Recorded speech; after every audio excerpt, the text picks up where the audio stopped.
Hey guys, welcome back to another video on the Inside Spurs channel. Happy Monday evening. Hope it's been a good day. Hope you've been looking after yourselves and whatever it is that you were up to today, it was a decent one, you know. I got a video on, one that obviously I didn't expect to make, as you can see on the thumbnail and from the title, and Arda Guler. I might be saying it wrong. If anyone does have the pronunciation down correct, let me know it, because I would like to know it. And also interest from some big boys in Holland around Troy Parrott. So we'll talk about that as well. And definitely something, there's a key little bit of information on Troy Parrott that we definitely should be wary of, you know. So, you know, I'm just going to jump straight in with Arda Guler. I just want to say, if you're new, subscribe. You're very much welcome to join us for the journey. And let's talk Arda Guler. And really, it came from Sport Witness, who put out a article, and it said, you know, the headline says, Tottenham queuing early to try and sign highly rated 18-year-old club willing to negotiate on one condition. And it says, Tottenham willing to open the door to Real Madrid youngster Arda Güler in the summer transfer window should the Spanish giants make him available. Now, it was talking about how you could have the idea that you take him on a loan. It could be a 2-year loan deal. Real Madrid are quite well known for doing like a 2-year loan deal. You know, they've had a lot of success from it. You know, Achraf Hakimi was a big one. I mean, he went to Dortmund for, you know, a couple of years. You know, when you look at Brahim Diaz, that was the most recent one where he was at AC Milan. He had a really good time at AC Milan. He's come back to Real Madrid, and he looks like he's a Real Madrid player now, if you know what I mean. You know, he looks like he's up to that standard. So, you know, with Arda Güler, he's not really played a lot this season. He's had a lot of injuries. You know, he's still a young guy. The fact of the matter is, would he get more time in the Premier League? Now, the other key thing I want to think about on this deal is I want to compare it a little bit to Martin Ødegaard. So obviously Martin Ødegaard was a Norwegian young prodigy. You know, he joined Real Madrid. He was on really good money because, you know, he was a 16, 17-year-old joining Real Madrid.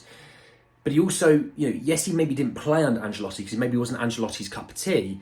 But then when he went away and played elsewhere, he actually played quite a bit. With Arda Güler, he's already struggling in a league that isn't the most physical.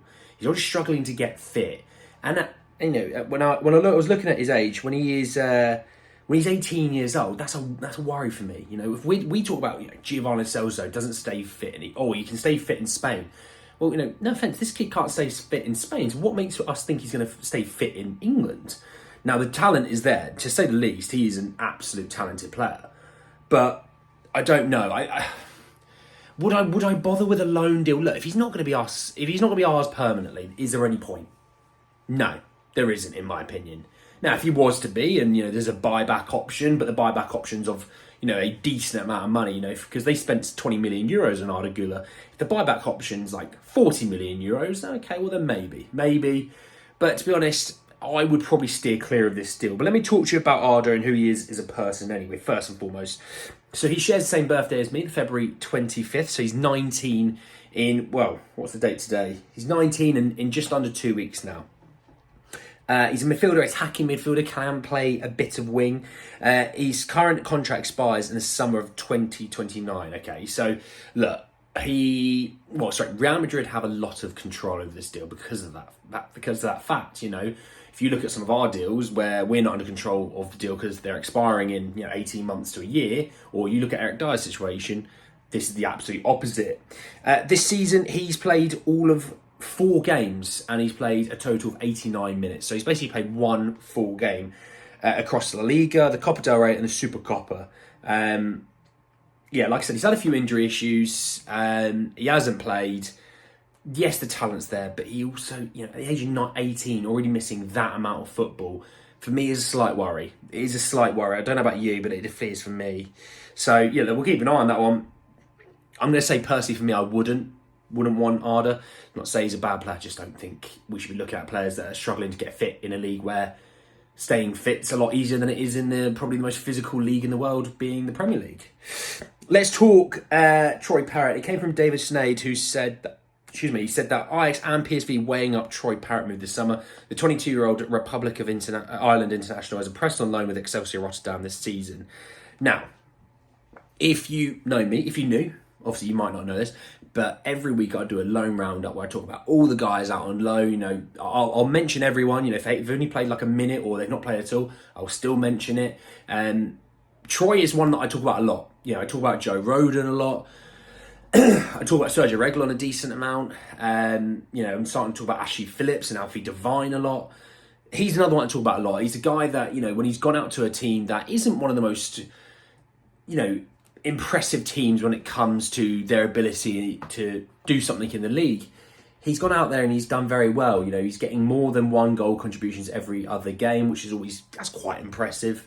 I won't go through his stats now. If you want to look at his stats, join me tomorrow because I'm doing my loan roundup tomorrow. So you'll hear me talk a lot more about him. The key thing to this, though, is that his contract does expire in the summer of 2025. So obviously, summer 2024 is coming up. That's the summer transfer window. I said, look, Spurs need to see what they've got with him. We need to see if he can, be integrated into the first team squad. Like, he is now into his early 20s. We should have seen it by now. If we're not, if you know what I mean. If there was definitely a player that could help us now, we'd have seen it by now. Now, under Ange, maybe it's a different setup because it's a different style of play. Maybe we wanted to see him in more of an, progressive league like the Eredivisie than it would be the Championship. Maybe we wanted to see what he would like. He'd be like in attacking systems. We'll have the opportunity to see it now. But now in the summer, maybe he goes, look, I want to see him on the pre-season tour. And if it's not there, it's not there. He'll be on his way. Because I tell you what, he's not going past that summer transfer window with either him not leaving, and this will be a sale, this won't be a loan deal, this will be a sale, him leaving or signing a new deal because Ange sees something there. Now, the fact he's only got 1 year left in his deal, we're not going to make 10, 15 million out of him. We might make somewhere between 7.5 mil.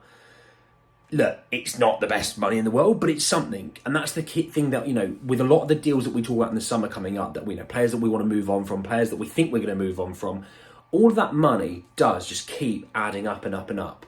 And a lot of the deals that we're talking about actually are going to help us with financial fair play even more. So even though Spurs are in a really strong position, probably one of the strongest positions in the league, if not the world, they only get stronger because of the players they'd move on from this summer they'd already have paid for. So, e.g. Pierre Højbjerg, we spent 15 million on how many years ago? If we sold him for 15 million now, financial fair play is going to like us for that because we're going to make a lot more profit on that deal because we've already sold him. So look, with Troy, let's just see what happens then. Look, the two of the big boys of the Eredivisie want him.